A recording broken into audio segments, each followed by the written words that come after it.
que l'une des solutions, c'est de brûler des mosquées. Voilà. Et ce sont des frères chrétiens donc, que je respecte. Notamment, il y a des femmes qui ont peur de sortir et d'être violées. Voilà, et qui vivent dans la peur. Et je pense que cette peur, elle n'est pas imaginaire. Vraiment. Et notamment, voilà, j'ai regardé quelques vidéos. Je vous demande pardon d'avance parce que je vais citer des extraits du Coran en français. Je sais très bien que voilà, vous êtes attachés à ce que le Coran. Mais voilà. Pour moi, il y a une parabole qui n'est pas une parabole, un passage d'évangile, Jean 8, où on parle de la femme adultère, qui est une femme qui a été prise en flagrant délit d'adultère, et que des anciens, voilà, viennent amener à Jésus et disent voilà, elle a été prise en flagrant délit d'adultère, on ne sait pas si elle regrette. On ne sait même pas, peut-être elle ne regrette pas du tout. Et Jésus au final dit voilà, celui qui n'a pas de péché, qu'il jette la première pierre, parce que la loi ordonnait qu'elle soit lapidée. Et ils s'en vont tous, en commençant par les plus anciens. Et quand elle se retrouve nez à nez avec Jésus, Jésus dit voilà, en gros, je ne te condamne pas, va et ne pêche plus. Il y a de l'indulgence. Et dans les sourates que j'ai entendues, j'ai pas pris le temps de vérifier, notamment dans une sourate 4, verset 34. Donc normalement, voilà. Donc il y a un verset qui dit « Les femmes vertueuses font oraison et protègent à qui doit l'être. Du fait de ce cas-là, consigne, celles dont vous craignez l'indocilité, admonestez-les, reléguez-les dans les lieux où elles couchent, frappez-les. Si elles vous obéissent, ne cherchez plus contre elles de voie de contrainte. Allah est auguste et grand. » Après, il y a une autre sourate, sourate 5, verset 38, qui dit « Aux voleurs et à la voleuse, tranchez les mains, en récompense de ce qu'ils se seront acquis, et comme châtiment à la part d'Allah. Allah est puissant et sage. »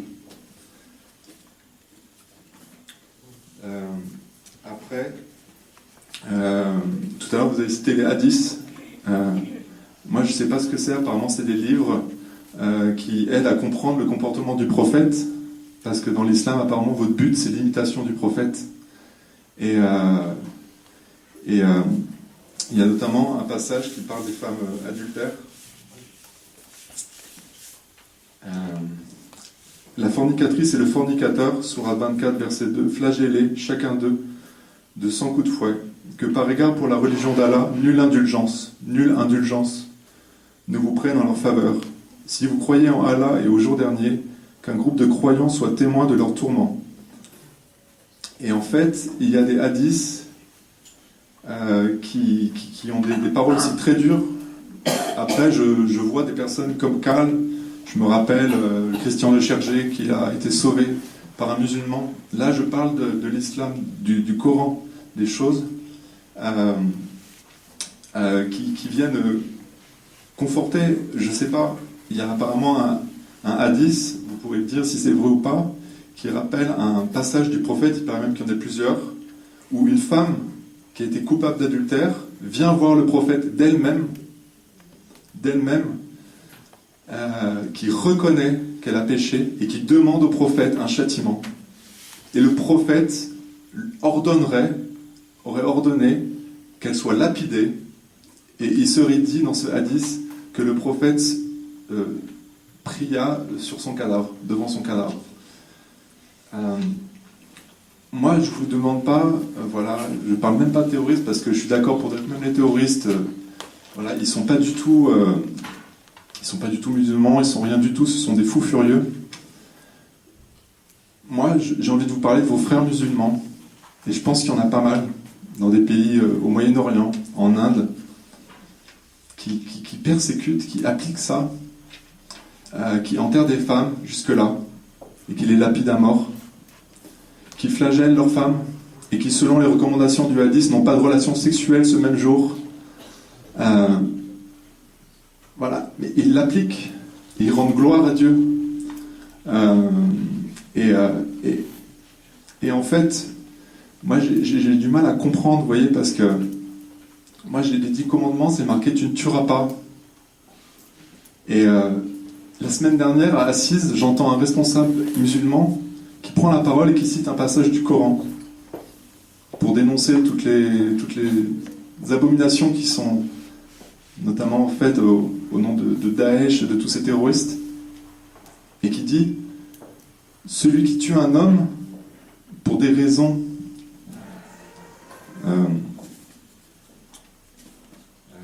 injustifiées, c'est comme s'il tuait toute l'humanité. » Mais pourquoi est-ce qu'on précise pour des raisons injustifiées? Est-ce qu'il y a des raisons justifiées de tuer quelqu'un? Qu'est-ce que ça veut dire? Moi, j'ai pas compris. C'est quelqu'un qui tue pour des raisons injustifiées. Pour moi, le commandement de Dieu, c'est tu ne tues pas. Il n'y a pas de mais. Il ne peut pas y avoir de mais. Sinon, tout se casse la figure pour moi. Après, il y a des chrétiens qui viennent et qui me disent mais les musulmans, ils ont le droit de mentir. Ils ont la taqia. Ils ont des choses comme ça, des choses dont je ne maîtrise même pas. Mais je dois répondre à des choses comme ça. Et voilà, moi, je voulais juste savoir, au final, vous, dans votre cœur de musulman, ces gens qui tuent, qui lapident des femmes, au nom de Dieu, au nom de votre religion, qui persécutent des chrétiens. J'ai des amis chrétiens d'Irak qui me racontent des histoires et qui disent qu'ils sont persécutés avant même que Daesh soit arrivé, qui me racontent des histoires terribles par les musulmans. Est-ce que ces gens-là, comme notre pape François, vous avez honte? Comme lui, il a honte que des chrétiens puissent ne pas être des vecteurs de paix, qui puissent fabriquer des armes et puissent s'enrichir et nourrir la guerre. Est-ce que vous, dans votre cœur de musulman, vous souffrez? Est-ce que vous pleurez des fois sur les chrétiens qui sont tués par vos frères musulmans? Parce que, apparemment, c'est tuer un chrétien dans certains pays musulmans, ça revient à tuer un chien.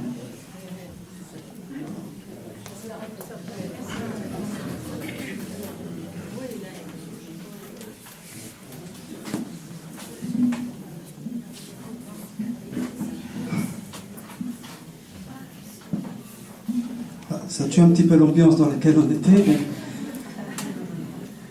Mais il faut savoir répondre, effectivement. J'ai écouté attentivement, mais j'aurais aimé que vous soyez là ce matin, parce que j'ai commencé par parler du Père pendant toute la discussion, pendant toute la conférence du cardinal. C'était l'image du paramètre que j'avais en tête. C'était l'image du paramètre que j'avais en tête, parce que ce que vous devriez savoir, c'est que j'ai peur dont vous avez peur. Nous sommes tous, il n'y a pas de différence. J'ai peur et parfois j'ai encore plus peur que vous. Et parfois je suis plus persécuté que vous, en tant que musulman, croyant, parce que je dis ce que je dis et parce que j'explique, j'ai une certaine lecture de l'islam qui n'est pas dans le sens de ce dont vous avez parlé. Il y a plusieurs personnes, plusieurs musulmans, plusieurs imams ici en France qui sont sur lesquels Daesh a mis ils sont condamnés par Daesh. Ils ont mis leur tête. L'imam Tariq Obro,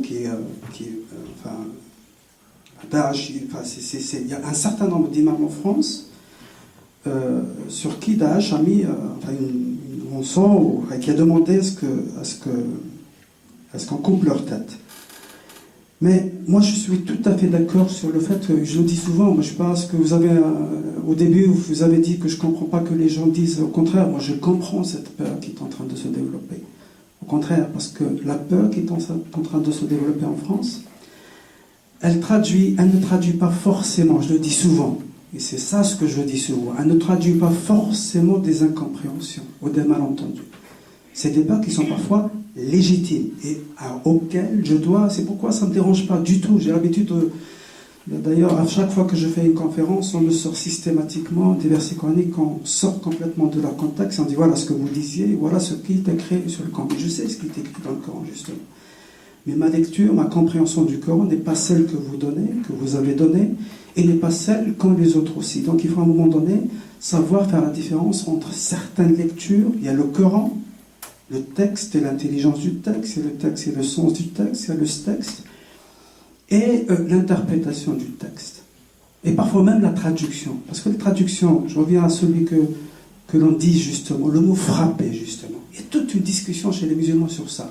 Pourquoi aller chercher systématiquement les extrémistes les plus extrémistes et vous dites frapper? Moi musulman, je suis contre cette traduction. Donc attention à la traduction. Le gardien ce matin il disait, on dit souvent que Traduire, c'est trahir. Donc il y a beaucoup de traductions qui ne sont pas conformes à l'esprit.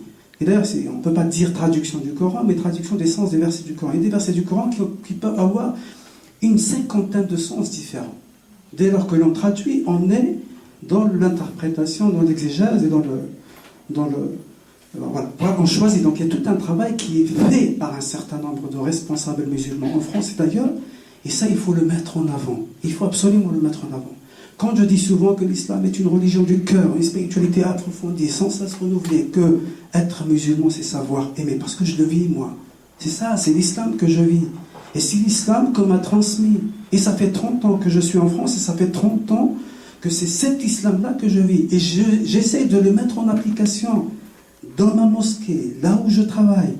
Moi, je suis enseignant-chercheur dans une école d'ingénieurs, et jamais je ne parle de ce que je suis à l'école, parce que je sais faire une limite.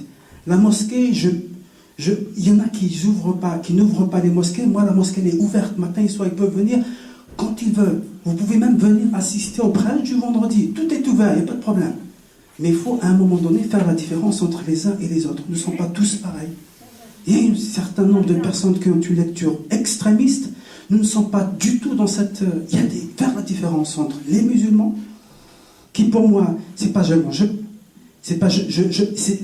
on le dit souvent, on nous dit souvent, vous ne dites pas, on ne dit que cela. Mais souvent, on entend souvent les extrémistes et pas ceux qui essayent de montrer que l'islam, moi je suis, quoi qu'on dise, je suis fier de ma religion, je suis fier d'être musulman, je suis fier d'être français, je suis fier de ce que je suis. Mais c'est cet islam-là. Vous avez cité ce que je pense que c'est le hadith que vous avez cité du prophète.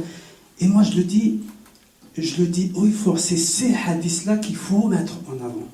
C'est ce hadith, le premier que vous avez cité, le prophète qui après 13 années de persécution, quand il est venu à Médine, et que quelqu'un vient lui dire qu'est-ce qu'il faudrait faire pour gagner le paradis, et il lui dit, tu veux gagner le paradis, 4 choses. Ifshus salam, soyez les propagateurs de la paix, ne soyez pas les entrepreneurs de la violence. Ça c'est une parole du prophète, soyez les propagateurs de la paix. Respectez vos liens de parenté. Donnez à manger à ceux qui n'en ont pas, à ceux qui n'ont pas beaucoup, à ceux dont les visages sont marqués par les difficultés de la vie. Faites la prière alors que les gens sont en train de dormir et vous allez rentrer au paradis en paix. Mais ça, c'est hadith, ces paroles, c'est ça qu'il faut mettre en évidence. Vous savez combien il y a de paroles du prophète? Les versets coraniques, il y en a 6000. Plus de 6000, 6346 à peu près. 6432, très exactement. Les hadiths du prophète, il y en a 100 000. Les savants musulmans les estiment à 100 000. 100 000 hadiths, 100 000 paroles qu'il va falloir comprendre, interpréter, traduire, contextualiser. Et qu'il y a hadiths qui ne sont plus de notre temps. Vous avez tout de suite, tout à l'heure on parle des châtiments corporels. Le temps que je passe, le temps que l'on passe beaucoup, je ne suis pas le seul, il y a beaucoup comme moi, qui passent que l'islam, ce n'est pas les châtiments corporels. L'islam, c'est pas la loi, c'est un cadre, mais essayez de vivre le sens de cette religion, le sens de ce que je fais, là où je le fais, quand je le fais. C'est pourquoi on insiste beaucoup sur la spiritualité. Et ensuite, on vient nous reprocher systématiquement, c'est pas ce que dit, mais je sais que c'est pas ce que disent les autres. Mais je sais, mais essayez de mettre en avant plutôt cette parole des musulmans, des responsables musulmans ou des imams. Et ne remettez pas en cause ce que je dis, parce que ça fait 30 ans que je le dis. C'est pas, je le dis devant vous. Moi, ce que je dis ici, tout ce que j'ai dit aussi aujourd'hui, je le dis dans une khutbah, c'est-à-dire avec 2000, 2500 musulmans. Le jour du vendredi, c'est exactement le même texte. C'est exactement le même texte que je dis aux musulmans. Et les musulmans qui viennent chez nous, en tout cas, l'immense majorité sont d'accord avec ça. Eh bien, il y a toujours des extrémistes, il y a toujours des gens qui ont une lecture extrémiste des textes fondateurs de l'islam. Ils existent et ils existeront toujours. Ils vous posent un problème, essentiellement à nous, musulmans aussi. Parce que n'oubliez pas que les plus grandes victimes du terrorisme, de la violence extrême aujourd'hui, ce sont les musulmans. 99% de ceux qui meurent, de ceux qui souffrent du terrorisme musulman, du terrorisme aujourd'hui, c'est des musulmans, il faut le dire. Il faut le dire. Et je reviens à la traduction du verset que vous avez dit tout à l'heure. Moi, quand je traduis le verset coranique, M. Gassi, je dis qui tue une vie a tué toute l'humanité. Je dis ni plus ni moins. Qui tue une vie a tué toute l'humanité. et qui sauve une vie, a sauvé toute l'humanité. Donc, il faut savoir comprendre les hadiths, bien les interpréter, bien chercher les interprétations, savoir ce qu'en pensent les savants musulmans, parce qu'il y a effectivement des gens qui ont une certaine interprétation d'un certain nombre de hadiths du prophète. Ce n'est pas l'interprétation de tous. Il y a 1001 interprétations, et aujourd'hui, nous voulons faire tout pour qu'on ait une lecture de l'islam qui tient compte bien sûr à la fois de l'authenticité des textes, mais de la relativité de l'histoire et de la géographie, du contexte dans lequel nous vivons. Et cette notion de taqiyya, s'il vous plaît, ça va dans tous les sens. Moi, encore une fois, taqiyya, je dis des choses quand je suis là et je dis des choses quand je ne suis pas là. C'est exactement le même discours que je tiens avec les musulmans, à la mosquée, quand je fais le prêtre du vendredi. Donc cette taqiyya, c'est quelques interprétations, c'est pas forcément chez les sunnites que l'on retrouve, et on essaye de faire en sorte que tous les musulmans soient comme ça. Ne tombons pas dans les généralités, ne tombons pas dans la généralisation. Il y a forcément celui qui est en face. Encore une fois, je pars du fait que je ne suis pas là pour vous déstabiliser, je suis là pour vous rassurer du mieux que je peux, mais il faut absolument qu'on travaille ensemble, qu'on se construise ensemble et qu'on va ensemble les uns et les autres et non pas les uns contre les autres.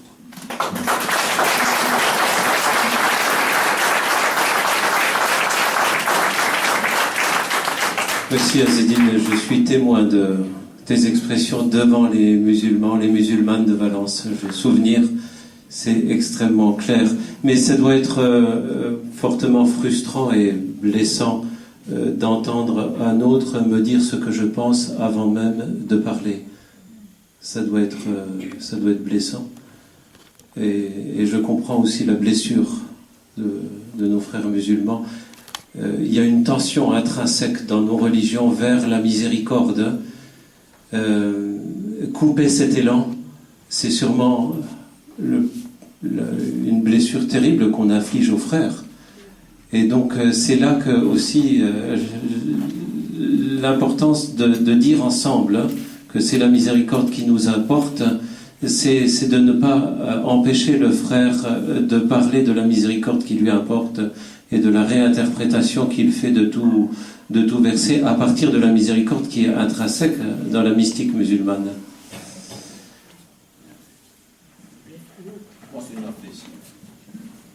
Je voudrais apporter un autre point de départ, parce que c'est pas moi qui suis chargé d'expliquer l'islam, ce sont les musulmans. Mais il y a la vie ensemble.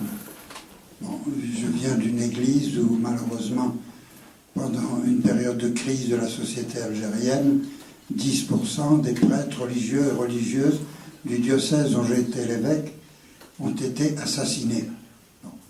Alors, on pourrait rester dans une attitude de revanche mais ce qui a été important pour moi et vraiment très émouvant, c'est que partout où ça a été possible, les membres même de la communauté où il y avait eu un assassinat, ils sont restés et ils ont commencé à travailler à nouveau avec les gens du quartier parce qu'il faut construire l'avenir. Nous avons eu deux religieuses augustines qui marchaient devant deux autres de leurs sœurs. Elles sont arrivées à la porte de leur chapelle, elles ont été assassinées. Les sœurs qui étaient derrière n'ont pas été vues, mais les sœurs qui étaient derrière, elles sont toujours dans le quartier.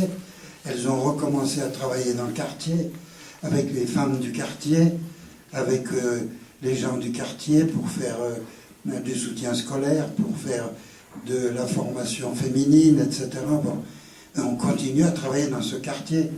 On a eu les Pères Blancs qui ont été attaqués à Tizi Ouzou. Mais dès les jours suivants, un Père Blanc a accepté de revenir vivre dans la maison où ses frères avaient été attaqués, et les autres ont travaillé à mettre en œuvre le plan de construction que ceux qui ont été victimes de la violence avaient fait pour une bibliothèque et un centre social pour les jeunes de la localité. et ce centre a été ouvert et il est très fréquenté, etc. Autrement dit, il y a eu des personnes qui se sont laissées prendre par cet appel à la violence, mais il faut aller au-delà en continuant à travailler ensemble.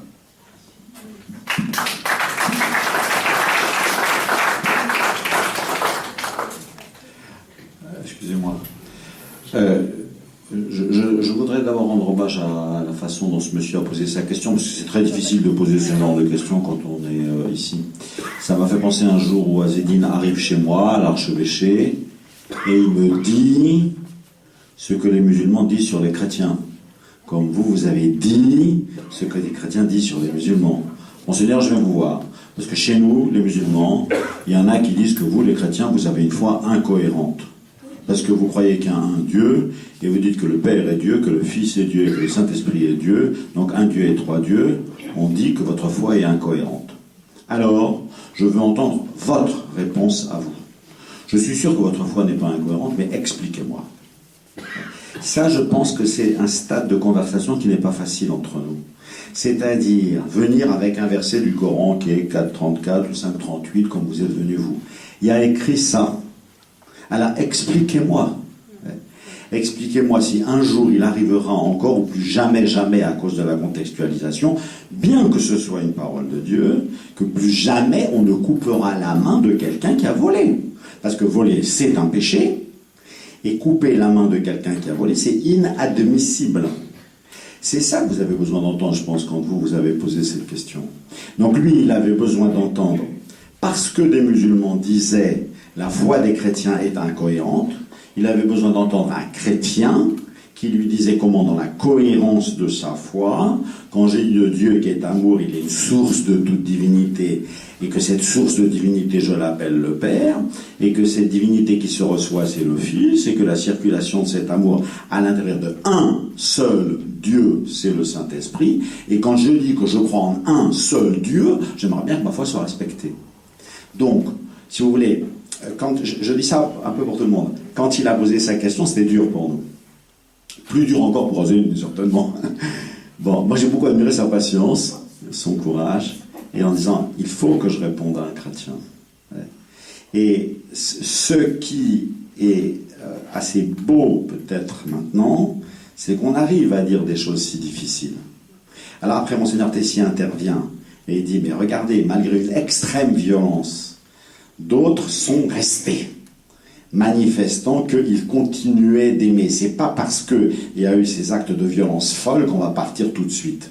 Et elles sont toujours dans le quartier alors qu'elles auraient pu y passer dans les 3 minutes qui ont suivi. Donc ça, que l'amour de Dieu gagne et que l'amour de l'autre gagne dans le cœur de certaines personnes, on en est sûr. On en a le témoignage et il faut le donner.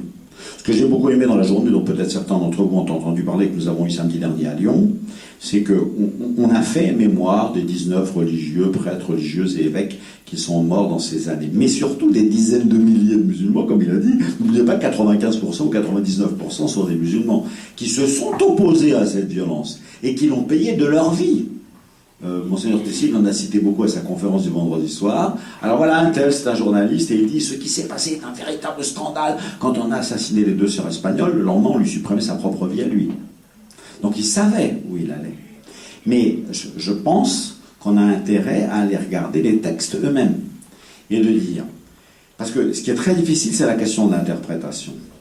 Une fois, nous étions dans une rencontre islamo-chrétienne à Lyon, et nous avons assisté, nous chrétiens, on était 30 et 30, il y avait chez les chrétiens protestants et catholiques et les musulmans en face, à une discussion entre les musulmans sur l'interprétation. Et de fait, on sait que c'est très difficile. Et nous avons besoin d'entendre de la part des musulmans qu'est-ce que ça veut dire pour eux contextualiser, qu'est-ce que ça veut dire pour eux interpréter. Donc, on vient de vivre un moment un peu dur ou émouvant, mais en fait peut-être utile. Ouais. Parce que c'est ainsi qu'une véritable amitié progressera quand il viendra me dire, alors, la Trinité, c'est une incohérence ou c'est le cœur de votre foi ? Faut bien que j'y aille, quoi. Expliquez-moi la Trinité. Je me rappelle la réponse que je lui ai faite, j'ai dit, c'est un complément d'objet direct qui va assez mal avec le verbe expliquer. Quoi. Ça, c'est vrai. Quand même, c'est dur. Et pourtant, il fallait, voyez, il fallait dire. Donc moi, je plaide pour que, sans violence, sans méchanceté, sans je sais pas quoi, en disant, en fait, quand j'entends ça, quand mes copains chrétiens disent ça, je sais pas quoi répondre, je suis perdu. Alors, s'il vous plaît, dans ce genre de rencontre, essayons de nous dire comment un musulman doit répondre face aux autres musulmans quand il entend les chrétiens attaquer, etc. Et un chrétien doit répondre quand il entend les musulmans vilipender, etc., etc. C'est, à mon avis, un exercice où nous ne sommes qu'au début. Ouais. Et qui, à mon avis, devra progresser. Ce sera un bon cadeau dans le progrès de l'estime mutuelle. Personnellement, sur le fond du dialogue, moi, il y a une idée à laquelle je tiens beaucoup. Le plancher de base, c'est la tolérance. Bon, la tolérance, comme le disait quelqu'un dans un discours samedi dernier, c'est un peu indigne. Ça veut dire je tolère, parce que t'es là, mais ce serait mieux si t'étais pas là. En fait, bon, non, mais le mot de tolérance a sa noblesse en France, à cause de l'édit d'Henri IV, 1598, on appelait édit de tolérance, c'est-à-dire les protestants sont là en France, comme nous, et pas moins. Bon, donc c'est un mot qui a aussi sa beauté. Puis estime mutuelle, écoute mutuelle. Personnellement, je pense que nous ne progresserons que si, en plus de l'estime et du respect, ce qui est la moindre des choses, vous voyez, avoir le respect et avoir l'estime de l'autre, si on arrive à faire naître un brin d'admiration. C'est-à-dire quand l'autre, je l'admire dans sa prière, dans sa vie quotidienne, dans sa foi, dans sa manière de s'exprimer, je me dis, qu'est-ce que je me trimballe comme un paresseux, moi je suis un chrétien complètement médiocre, il serait temps que je me réveille. Ça, c'est un cadeau que j'ai reçu de certains amis juifs. Quand j'ai vu leur ferveur dans l'attente du Messie, je me suis dit, moi, je dis, il reviendra dans la gloire pour juger les vivants et les morts, mais sans doute mon attente n'est pas aussi fervente que la sienne. Pourtant, quand je vois un juif qui a cette foi-là, alors ça me réveille. Et depuis plus de 10 ans, j'ai l'habitude de discuter avec Azedine, et à chaque fois que je l'entends parler, je me dis, bouge-toi mon petit barbarin, parce qu'il serait temps quand même que tu deviennes vraiment chrétien. Donc en fait, l'autre nous aide à être vraiment ce que nous sommes, je l'espère.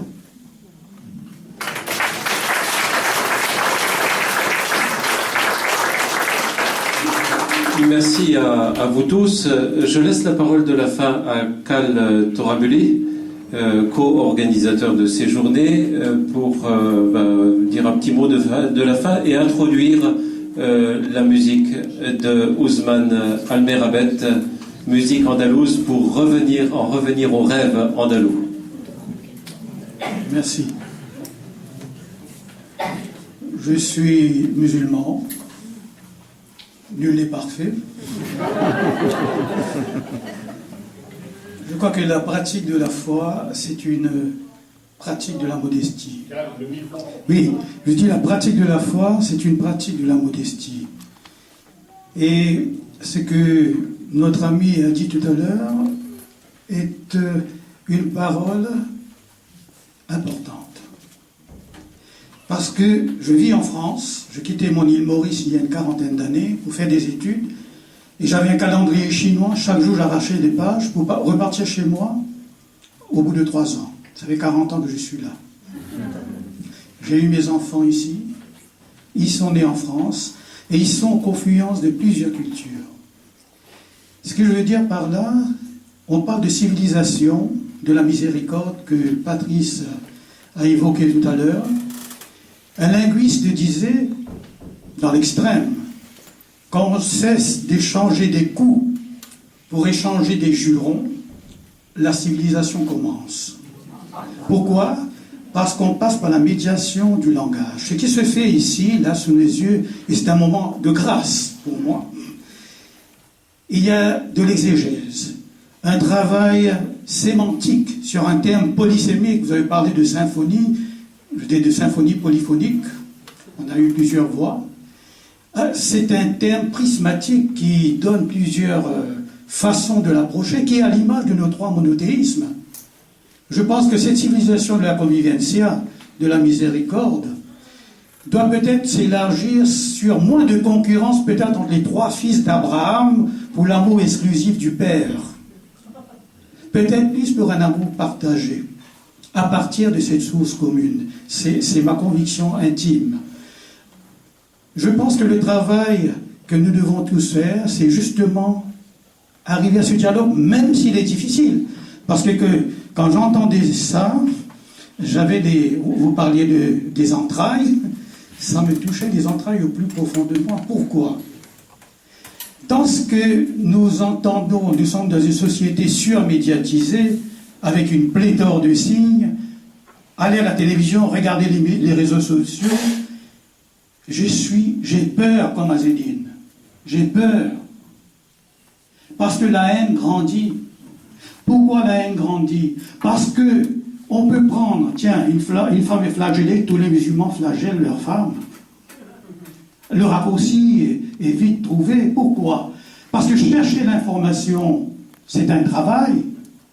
Prendre ce que les médias nous disent, ou des pensées toutes faites simplistes qui sont balancées comme ça, surtout que maintenant, dans un contexte politique où il y a les élections présidentielles, et un certain politicien dit, ça va s'axer sur l'angle de l'identité. Bon sang, on n'a pas d'autres problèmes en France. Il y a le chômage, il y a tous les problèmes de la mondialisation, il y a la pauvreté, on en parlait. Et il y a des problèmes pressants, et souvent, ces radicalisations viennent aussi des poches de pauvreté extrême. Ce ne sont pas des gens qui connaissent la religion. On dit que ce sont des gens qui consultent le chèque Google. Ils sont radicalisés. Maintenant, on se radicalise en 10 minutes. On dit on a 72 vierges au paradis. Eh bien, on va se faire exploser une église. Mais arrêtons cette imposture plutôt. Il y a l'ignorance. Je pense que le terreau fertile à nos peurs, à la violence, c'est l'ignorance. Et je pense que ici, toutes et tous qui sommes là, nous voulons trouver l'espace. Cette agora dont on parlait hier avec la pièce des considérations sur la beauté, où on puisse parler, échanger, désamorcer, parce qu'il y a beaucoup de non-dits. Maintenant, il y a quelque chose de sournois, vous savez, qui s'immisce entre les gens. On regarde l'autre avec suspicion. Peut-être que dans sa sacoche, vous voyez, quand on est tous venus ici, on nous a fouillés. En même temps, je cède à l'exercice. Pourquoi? Parce qu'il y va aussi de ma sécurité. Il y a peut-être un fou qui va dire Allahu Akbar, qui va me faire exploser. Et ce type-là, il peut dire Allahu Akbar, mais il a 100 000 lieues de moi. C'est pas parce qu'on dit Allahu Akbar qu'on est musulman. Il faut aussi arrêter cette imposture.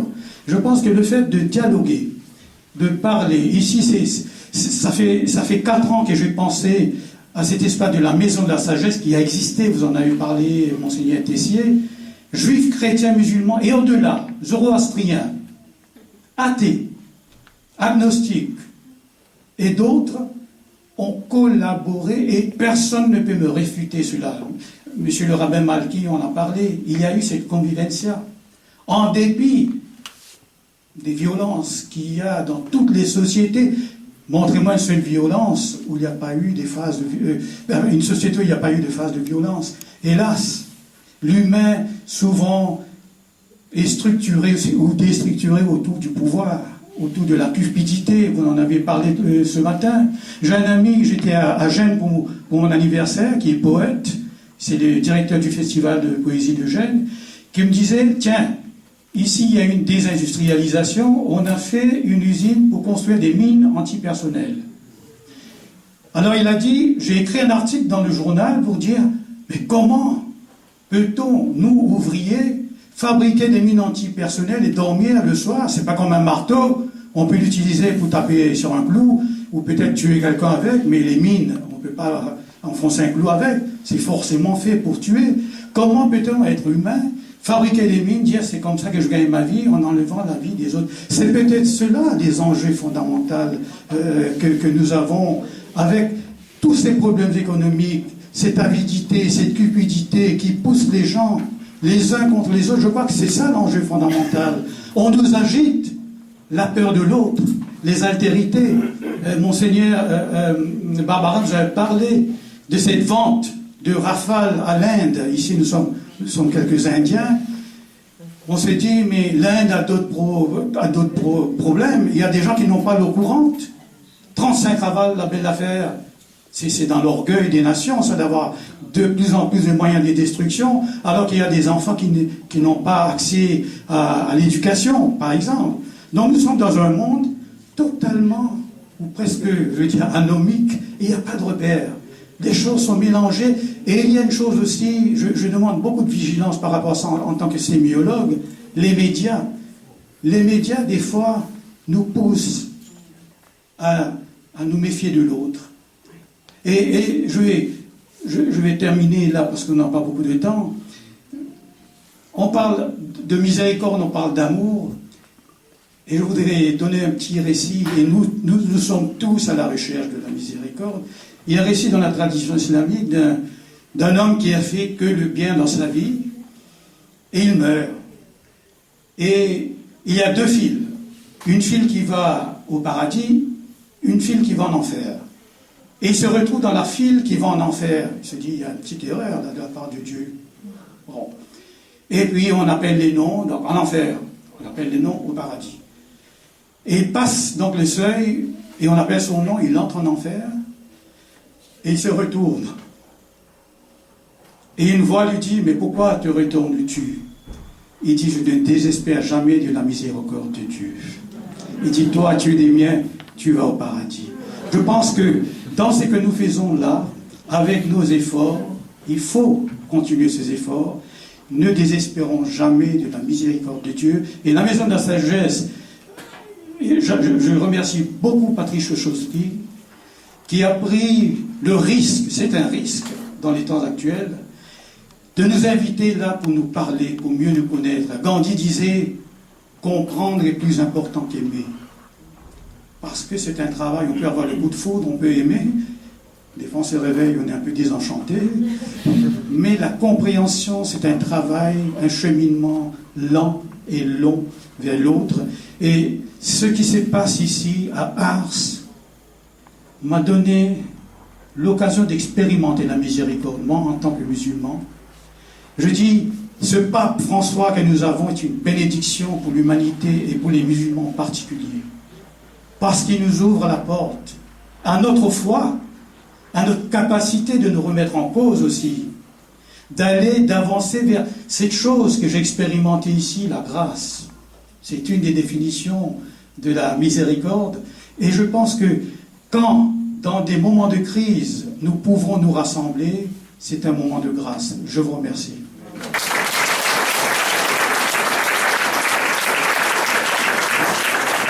Voilà, donc, merci à tous et nous nous poserons cette question qui nous turlupinera: comment témoigner devant les autres que c'est vraiment la miséricorde qui nous apporte à nous tous. À propos de miséricorde, n'oubliez pas que si vous pouvez nous aider un peu, il y a une petite cagnotte à la sortie à gauche. Voilà, parce que oui, c'est de la pitié ça. Voilà. Donc, eh bien, Ousmane Almerabet nous aide à conclure cette journée en musique et dans le rêve de la construction d'une civilisation, comme en Andalousie.